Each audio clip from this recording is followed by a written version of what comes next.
Niya sa usa nga nakadawat og 5 ka talanton, mipatigayon pinaagi niini og mihimo niini og laing 5 ka talento. Verse 17, og samtang sa paagi sa nakadawat og 2 usab ka katalanto, nakaganan siya og 2 ka lain pa. Verse 18, apan ang usa nga nakadawat sa usa ka talento nagkalot diha sa yuta o gitago ang kwarta sa iyang agalon. Sa di pa kita magadto sa unahan pagamuyo kita. Dalay ko no balano mga Dios. Ani anusab kami sa imong balay tigunganan o simbahan sa Bethel Baptist Church. Nga diin magapadayon kami sa pagtuon sa imong balaan pulong. Nga diin kini makahatag og giya kadasig sa mga tag-usa. Nga karon nga kahaponon among pagisgutan man ang usa ka sulugoon o mga sulugoon nga diin gisaligan o gitugyanan sa kaptangan sa usa ka tawo nga diin adunay dako nga kaptangan nga iyang gibilin sa mao nga mga sulugoon. O karon nga hapon, Lord, gusto nako, Lord, nga mahibaw-an namo og unsa imong tinutoyo niini mao nga mensahe. Ug uban ni kami samtang kami maghimo niini og hatagi kami kalipay kadasig sa paminaw sa imong mensahe. O kining tanan nagitugyan kanimo sa ngalan ni Kristo Jesus. Amen. So ato makita dinhi mga minahal kong mga igsuon o mga pastor and workers.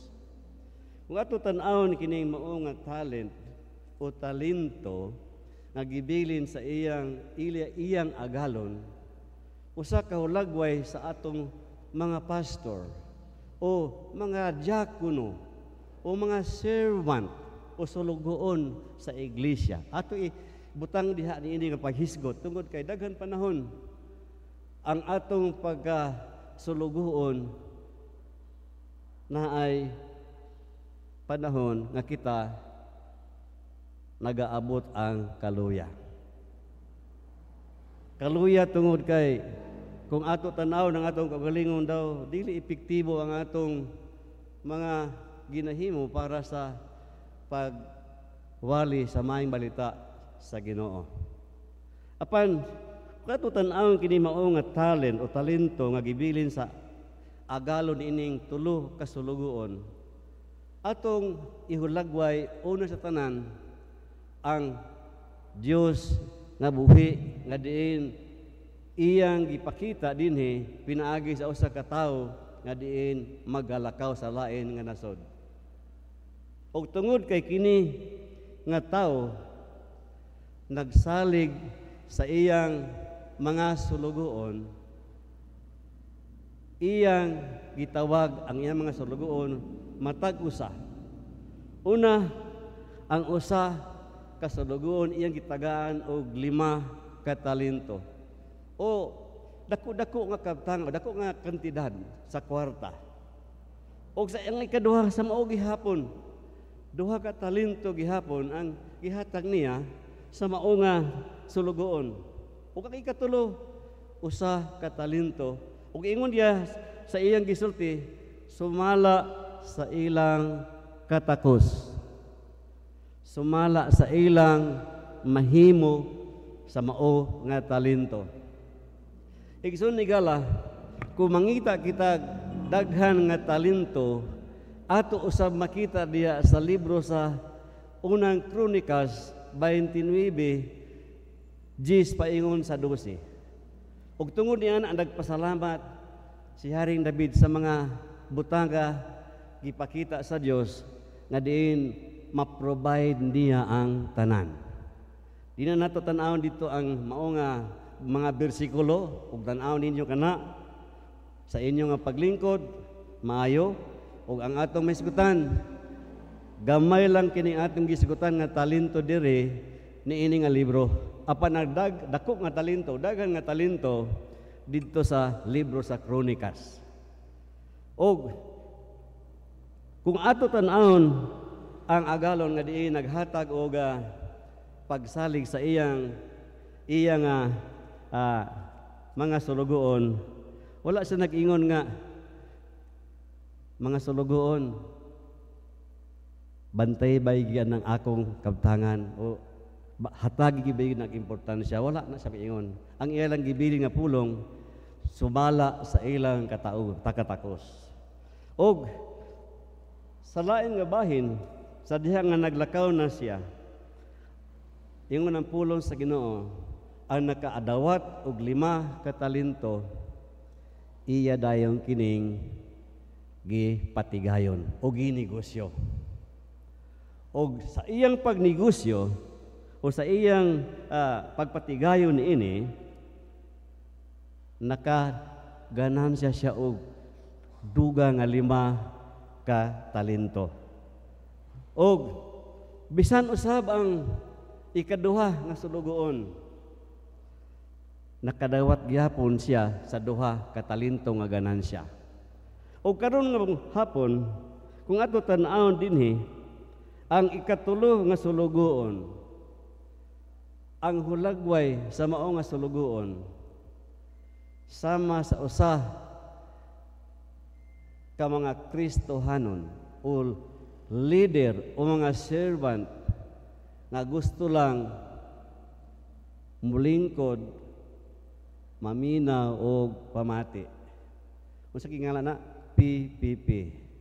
Pungko, pamati, pauli. Og kini ang hulagway niining ikatulo nga servant. Sa iyang pagkadawat sa isa ka talento, naglakaw siya. Pero ang iyang paglakaw dili sa pagnegosyo, kundili ang iyang gihimo hinuon sa kwarta sa iyang agalon, nagkalot siya sa yuta o gilubong niya ang usa ka talento. Ang gitana ang talent, ang gihiskutan nga kwarta is dili nato matawag nga bulawan, kundili kuwins lang siya. Ug ang iyang kantidad, ang usa ka talent, 1,000. Basin katong mao nga sulugoon nga nakadawat usa ka talent, basi kung ako kining inegosyo dili tingali ni siya mo daghan ug ang akong agalon isog ra ba kaayo,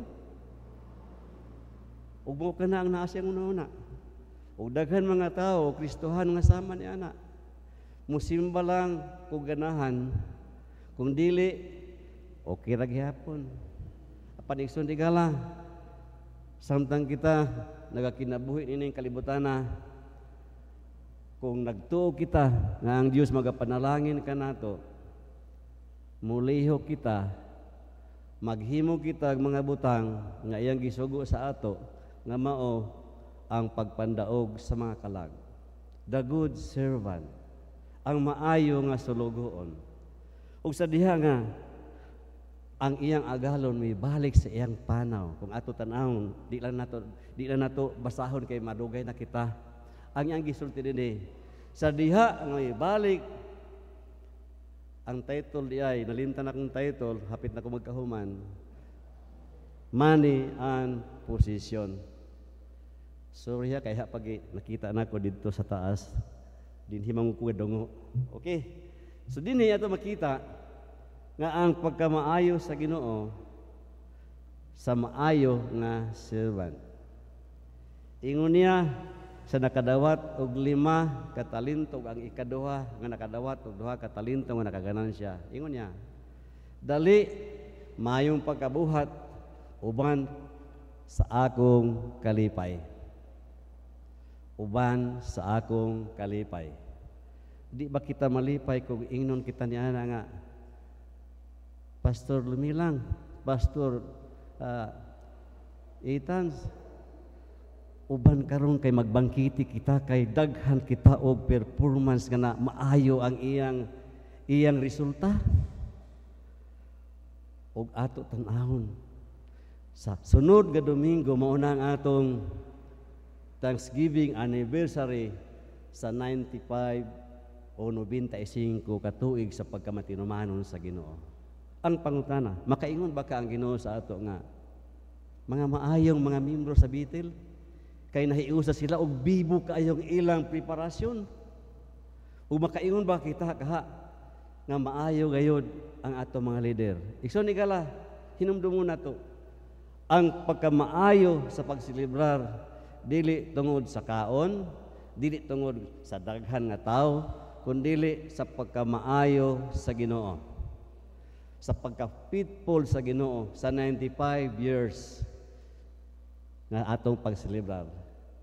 Ako nagkapasalamat sa Ginoo usa ako dinhi nga na kaangkon sa kaluwasan. Sa kaluwasan nga diin libre, walay bayad. O sa libre nga walay bayad nga kaluwasan, ako kining gi-share sa uban nga nagkinahanglan niini.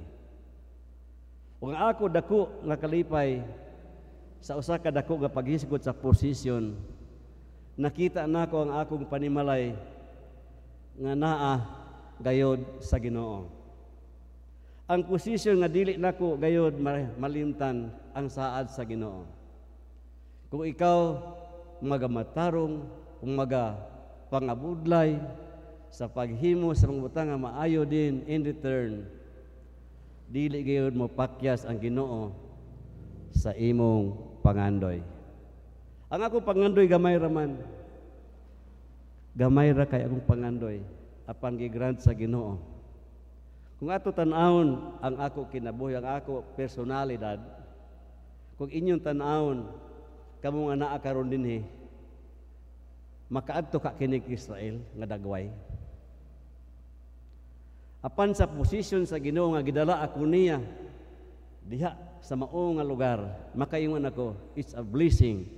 Nga diin ang posisyon nga gihatag niya sa ako, gipakita niya ako sa iyang yuta nga natawhan. The promised land. The promised land. O kini, dako kayo ang akong pagpasalamat sa Ginoo nga nahimo akong Kristohanon. Og labaw sa tanan, nahimo akong ginikanan sa 5 ka babae nga kung ato tan-aw ng akong personalidad, dili makalampo sila sa ilang pag-eskwela. Ang akong posisyon sa Ginoo nga diin wala gayud mapakyas nga sila tanan nakatapos sa ilang mga kurso. Sa ilang mga kurso. Okay. O kining katanan nga posisyon, kung ato tan-awon, ang posisyon nga naa sa Biblia nga dako kaayo og hulagway, mao si Abraham. Ang posisyon nga gihatag sa iya sa Ginoo, ang pinaka the best nga iyang posisyon mao nga siya gikan sa Abram, gihimong Abraham ang iyang ngalan.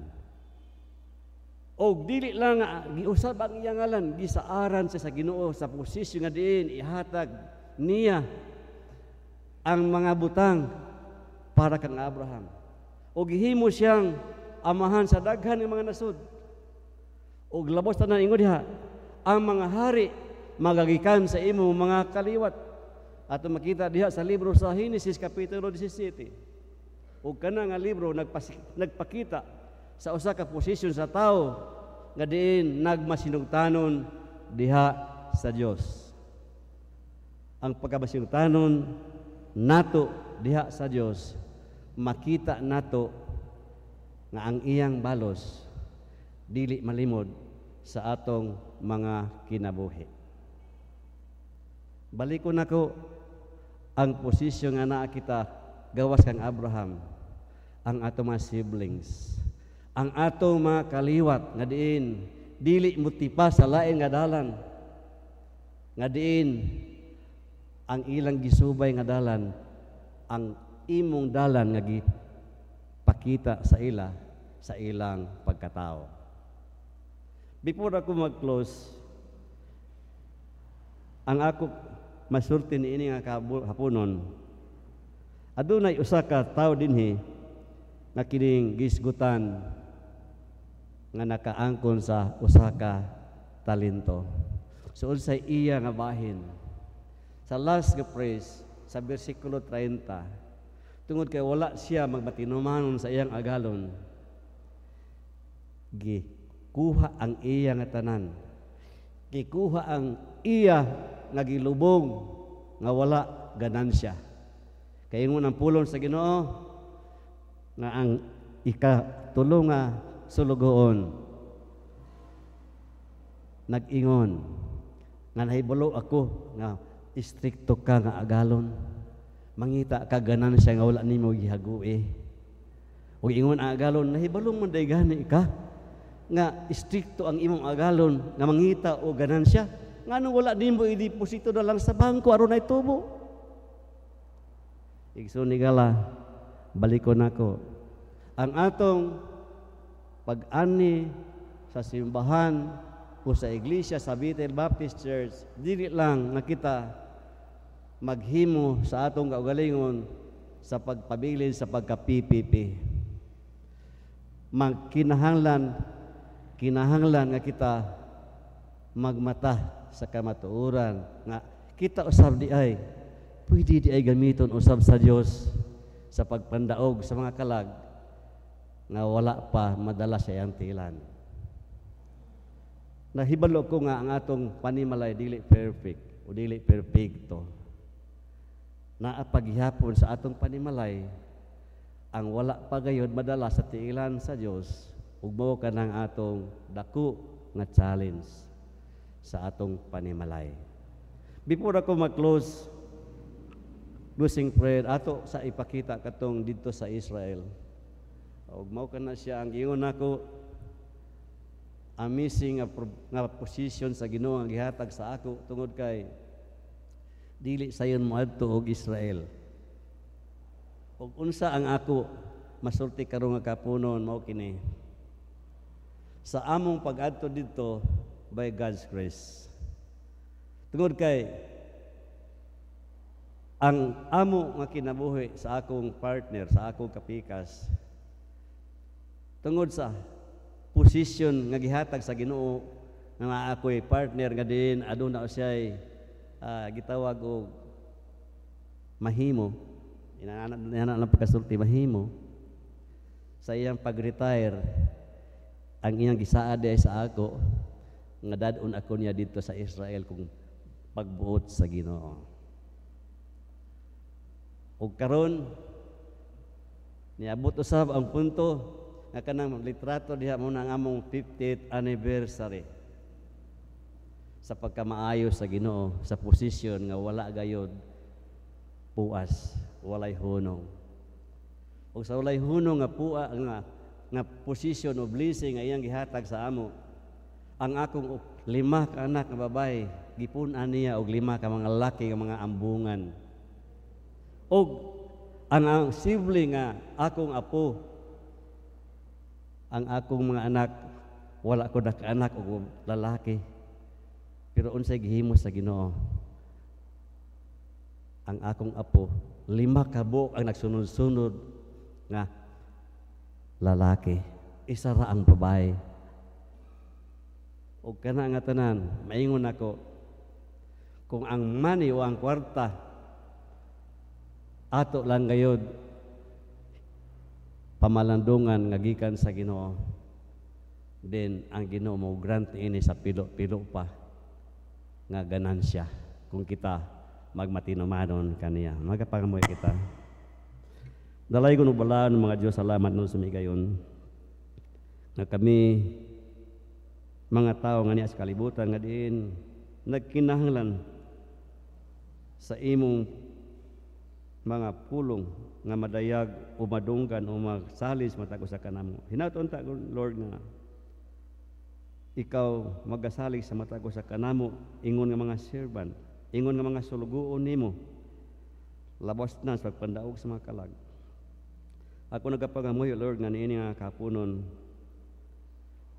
nga kining mensahe mahitungod sa talanton o sa mao nga kabtangan amo sa kini mahimong panulundon spiritually nga panulundon ng among kaluwasan, dili gayud makuha ni bisag kinsa, dili makuha sa dautan ng mga tao, kundi magapabiling kini tungod kay ikaw magatipig man niini. Ug salamat amahan sa imong mensahe nga imong gitugot karon nga madayag. Ug ako pagampo Lord nga kining iglesia daghan pa ang mga kalag nga maluwas. Daghan pa ang mga officers o mga sulugoon nga magahimo sa buluhaton sa pagpandaog sa mga kalag nga wala pa sa imong tiilan. Akong prayer niini nga iglesia Lord nga magaselebrar kami sa 95 ka tuig sa imong paggamay tinumanon. Hiusaha ang imong mga katauhan. Hiusaha ang imong mga membro dinhi ni iglesia nga diin mahiusa sila sa gugma o paghiusa, pagtinabangay sa buluhaton nga imong gitugot o gisangon sa matag usa, labi na kang Pastor Lumilang o sa kang Pastor Kitan o sa mga pastor nga naa diri o sa mga officers nga niya ni iglesia na kun ka pray Lord nga ang mga buluhaton mahiusahan o adunay kalipay sa kasing-kasing sa pag-alagad o sa paghimo niini. Akong gipasalamatan kini tanan sa ngalan ni Kristo Jesus. Amen. Mayad hamahapon alan.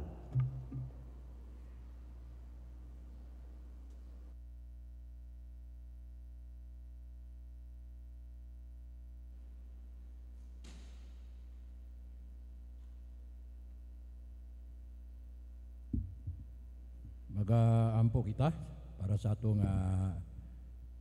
offering. Balaan o gamhanan na mga Diyos. Salamat sa makausapa nga karon nga kahaponon. Imong usab kami gidala, gitigom sa imong balay alampuanan aron makasimba kanimo sa espiritu o kamatuoran Lord. Ug salamat sad sa mensahe nga among nadunggan karon, nagisgot mahitungod sa stewardship. Ug Lord, karon nga kahaponon o sa naglabay nga mga adlaw ug aduna kami mga kasaypanan, nahimo kanimo pinagi sa pulong ug buhat, ikaw magapasaylo kanamo aron kami matarong sa imo nga atubangan. Kay ikaw gyud ang makagahom sa tanan Lord ug ikaw ang naghibalo. Ug Lord, karon nga kahaponon amo na usab nga preview nga maghatag kami sa amo nga tithes and offering. Ikaw maghatag og panalangin niini Lord aron kini usab magamit sa imong nga buluhaton, labi na gyud ag pangsangyaw sa imong o sa maayo nga balita dinhi sa lokal o nasyonal. Kining tanan ako giampo uban sa pagpasalamat sa ngalan sa among Ginoo. Amen.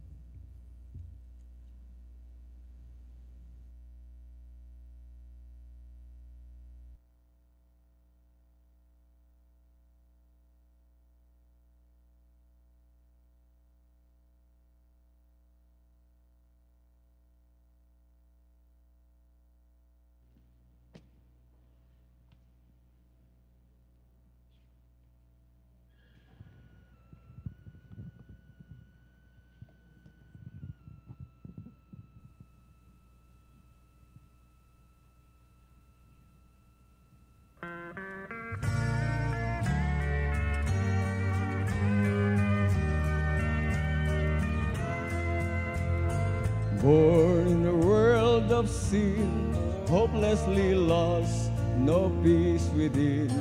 Searching for love in the world of hate, no way I could win. Then the Savior came my way. He turned my darkness into day, and on that day I was born again. Praise His name, I was born to win.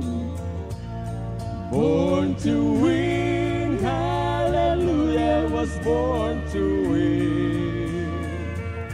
I'll never give up, never give out, never give in. No matter what Satan throws my way, I still go on in Jesus' name. To His love and mercy that knows no end. Praise His name, I was born to win.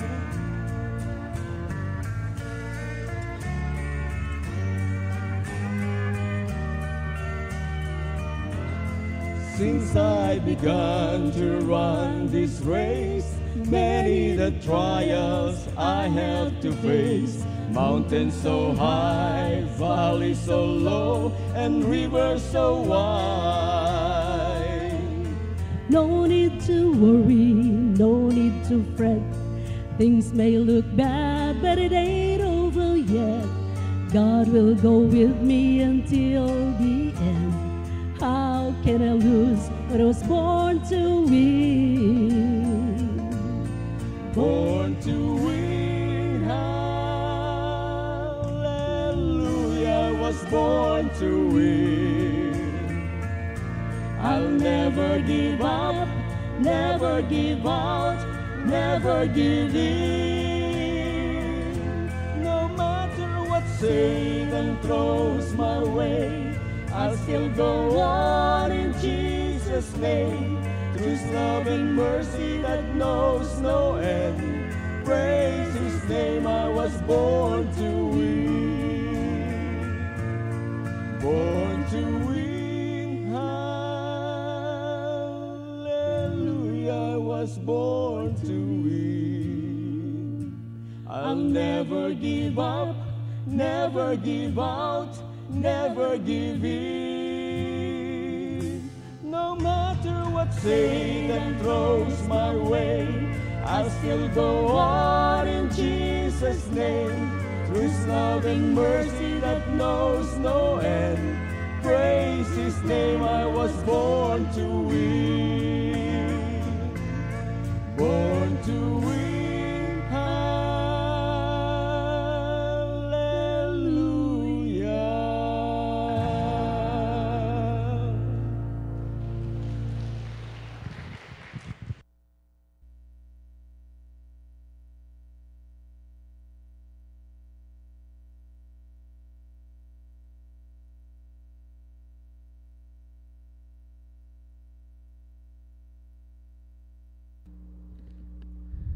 And para sa ato nga closing hymn karon nga hapon is your life a channel of blessing.